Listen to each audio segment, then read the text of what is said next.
Assalamualaikum warahmatullahi wabarakatuh. Salam sejahtera untuk kita semua. Selamat berjumpa lagi dengan saya di channel Amirullah Menulis. Pada video pembelajaran kali ini, saya akan berbagi pengetahuan tentang skala dan pengukuran variabel.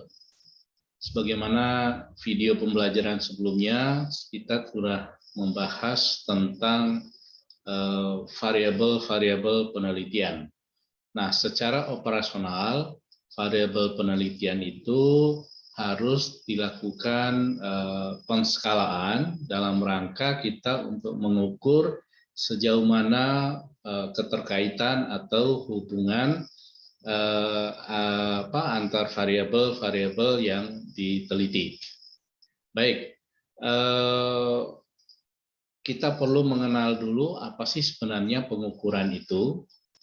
Kalau mengacu pada pendapat dari Malhotra yang dikutip dari buku Marketing Research tahun 96, diungkapkan di situ bahwa pengukuran adalah pemberian angka-angka pada peristiwa empiris sesuai dengan aturan-aturan tertentu.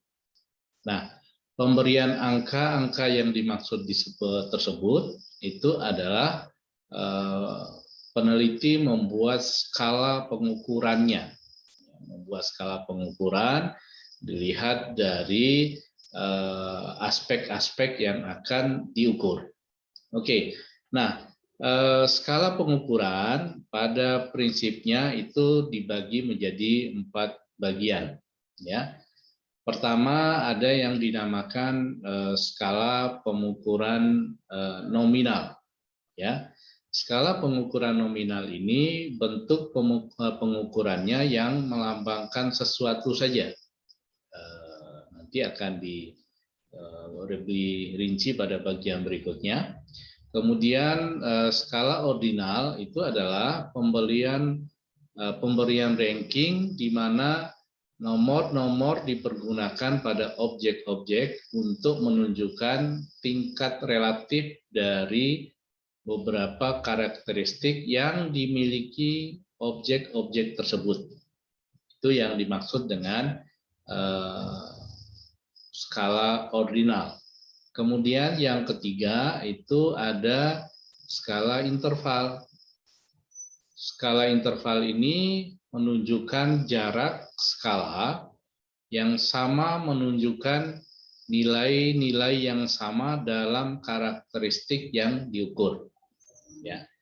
Kemudian yang keempat itu ada yang disebut skala rasio. Skala rasio memiliki ciri dari skala nominal, ordinal, dan interval, dan juga memiliki nilai absolut. Nah, bagaimana operasionalnya penggunaan 4 skala ini dapat kita lihat pada tabel berikut. Ini adalah jenis ciri skala dan operasi empiris. Ya. Kalau skala nominal, cirinya adalah tidak ada urutan, jarak, atau asal mula. Ya. Nah, dalam operasi empiris dasarnya, skala nominal biasanya menentukan kesamaan. Jadi misalkan diberi skala 1 atau penomoran 1, 2, 3 itu bukan berarti bahwa 2 lebih besar daripada 1 atau 3 lebih besar daripada 2. Oke.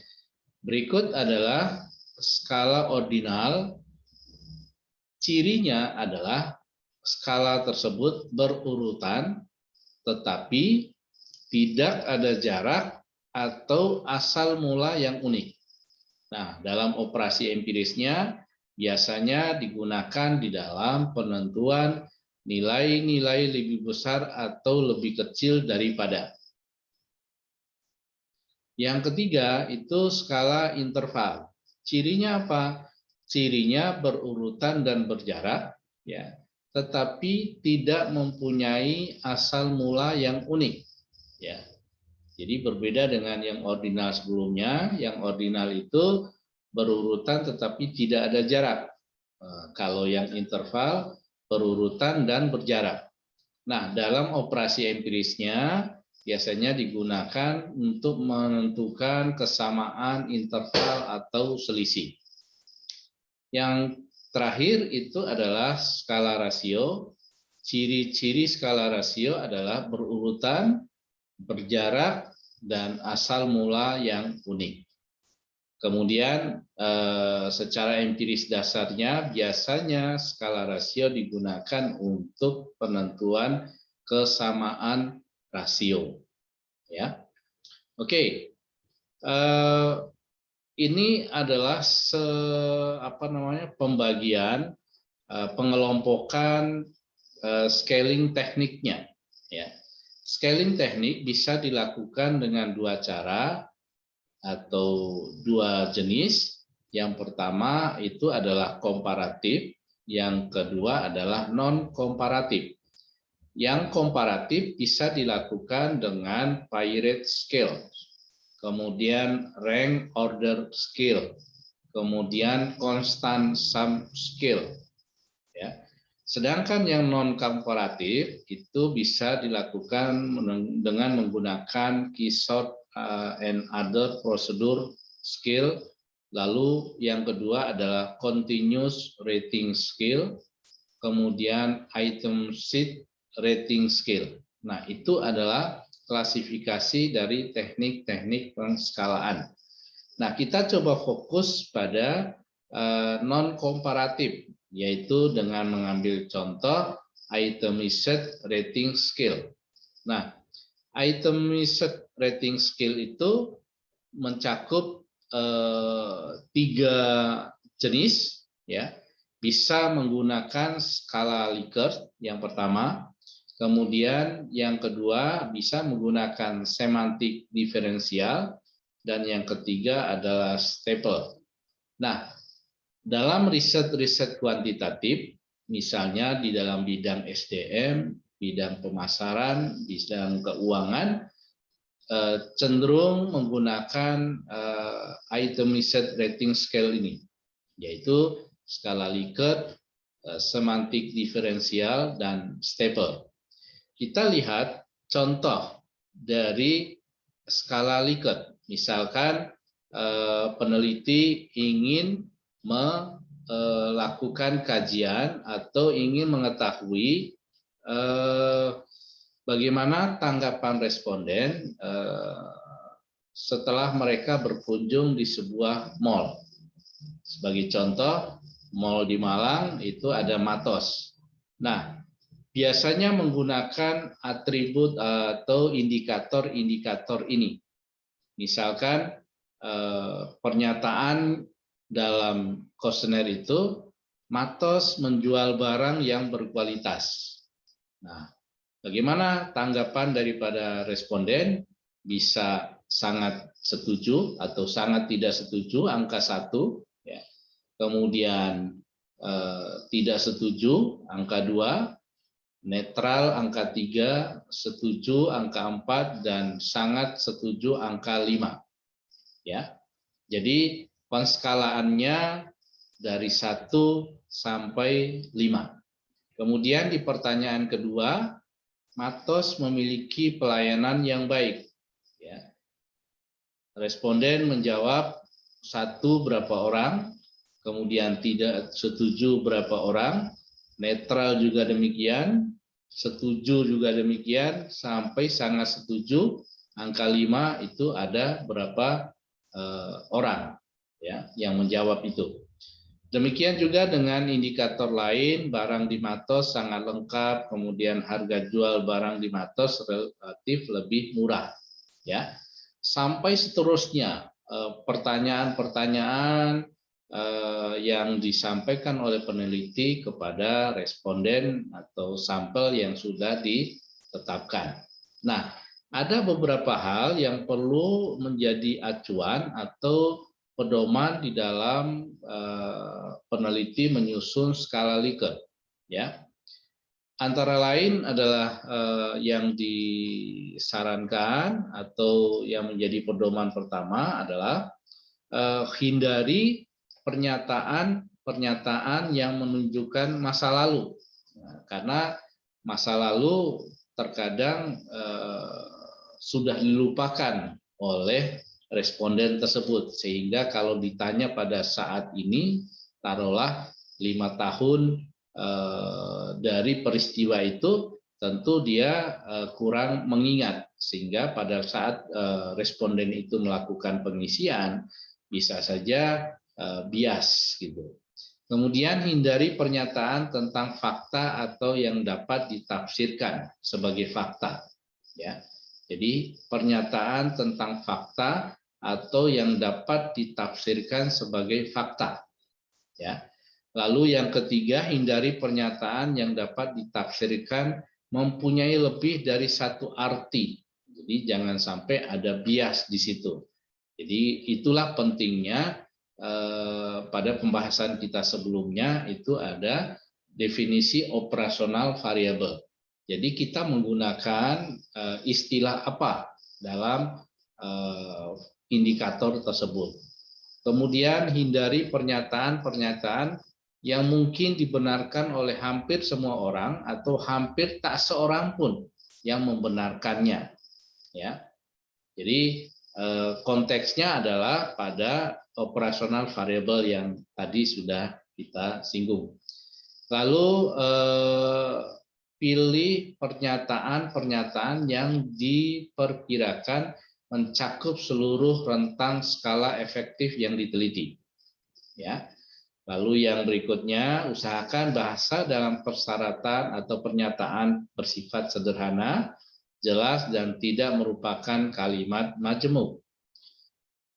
Pernyataan-pernyataan harus singkat, yaitu tidak lebih dari 20 kata. Ya. Kemudian setiap pernyataan harus berisi hanya satu pemikiran yang lengkap. Terakhir, hindari penggunaan kata-kata yang mungkin tidak dipahami oleh mereka yang akan mengisi skala. Jadi dalam hal ini perlu ditekankan jangan menggunakan istilah-istilah yang tidak umum, begitu ya, tidak umum diketahui oleh masyarakat atau oleh responden yang ditanyakan tersebut. Nah, pedoman ini dikutip dari Edward tahun 1969, kemudian mengalami perubahan-perubahan, perkembangan, diadopsi oleh sejumlah peneliti.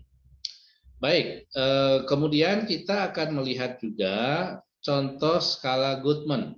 Ya, skala Goodman ini sangat sederhana sekali, opsinya hanya 2. Ya, jadi hanya setuju, tidak setuju, pernah, tidak pernah, baik dan tidak baik, ya, itu sederhana sekali. Jadi misalkan bagaimana pendapat Anda bila jam kerja di perusahaan Anda dikurangi, ya, jawabannya hanya 2, setuju dan tidak setuju. Kemudian pertanyaan, apakah selama ini Anda pernah merasa dilibatkan dalam pengambilan keputusan? Bisa jawabannya pernah dan tidak pernah atau tidak pernah, ya. Itulah contoh skala Goodman dan ini bisa digunakan ya dalam riset-riset yang kuantitatif. Namun penggunaan skala Goodman walaupun tadi sederhana, mudah karena jawabannya 2 opsi saja gitu ya. Ada apa namanya sisi keunggulan, ya, sisi keunggulan dan kelemahannya. Keunggulan dari skala Goodman itu adalah skala dengan butir-butir dari satu dimensi. Jadi dimensi yang dilihat dari ya tidak, ya benar salah gitu. Ya. Kemudian keunggulannya skala Goodman mudah digunakan jika menggunakan jumlah butir yang terbatas, yaitu tidak lebih dari 12 butir, ya. Nanti tergantung pada ruang lingkup dari riset tersebut. Lalu tanggapan-tanggapan yang tidak konsisten atau jawaban yang tidak sebenarnya dapat diidentifikasi, ya. Jadi skala Goodman itu dapat mengungkapkan tentang tanggapan yang tidak konsisten, gitu ya. Jadi tidak konsisten itu misalkan ada keraguan di situ ya, seperti di skala Likert itu netral misalkan. Itu kan masih ragu-ragu ya. Tetapi kalau skala Goodman sudah jelas ya, konsisten. Jadi ya, tidak dan tidak. Kelemahannya adalah skala Goodman tidak dapat memberikan kontinum sikap yang luas seperti pada skala Likert. Jadi pilihannya hanya dua tadi itu. Kalau skala Likert masih ada sangat tidak setuju, kemudian ada tidak setujunya. Kalau ada sangat setuju, ada setuju saja gitu ya. Kemudian skala Goodman hanya mudah digunakan jika jumlah butir terbatas dan tanggapan bersifat dikotomi. Tanggapan dikotomi ya membedakan gitu ya antara kedua sisi gitu ya. Terakhir, kalau jumlah butir, ini kelemahan dari skala Goodman, kalau jumlah butir lebih dari 12 sampel cukup besar, yaitu lebih dari 100 ya misalkan, maka penilaian dan penentuan kesalahan akan sangat sulit ya. Nah, inilah keunggulan dan kelemahan dari skala Goodman, meskipun tadi dapat disampaikan skala Goodman itu mudah digunakan karena hanya dua opsi saja ya. Kemudian yang terakhir bisa juga menggunakan semantik diferensial skala. Jadi skala semantik diferensial. Ini agak lebih sulit lagi dibanding dengan dua skala sebelumnya. Jadi memberikan ruang dari jawaban misalnya tidak menyenangkan sampai ke menyenangkan itu di tengah-tengahnya itu ada beberapa pilihan atau opsi. Jadi berlawanan dengan yang skala Goodman itu tadi ya. Pilihannya bahkan lebih besar daripada atau lebih banyak daripada skala Likert. Jadi mulai dari rasional sampai emosional, tua, muda, formal, tidak formal, terpercaya, tidak terpercaya, murah sampai mahal, dan di tengah-tengah itu kalau kita hitung ada beberapa opsi, 1, 2, 3, 4, 5, 6, 7. Jadi masih ada 7 lagi. Berarti kalau ditambah dengan yang kiri sampai ke kanan, itu ada 9 pilihan. Ya. Nah, skala mana yang akan digunakan tergantung pada desain penelitiannya. Ya. Kemudian jenis jawaban yang dikehendaki oleh peneliti. Ya. Jadi ini secara ringkas mengenai skala pengukuran variabel yang merupakan kelanjutan dari pembahasan sebelumnya mengenai variabel-variabel penelitian. Ya, bagi yang sudah menyimak, silakan dicentang atau tekan tombol like, subscribe, dan share. Terima kasih. Sampai jumpa pada bahan pembelajaran berikutnya.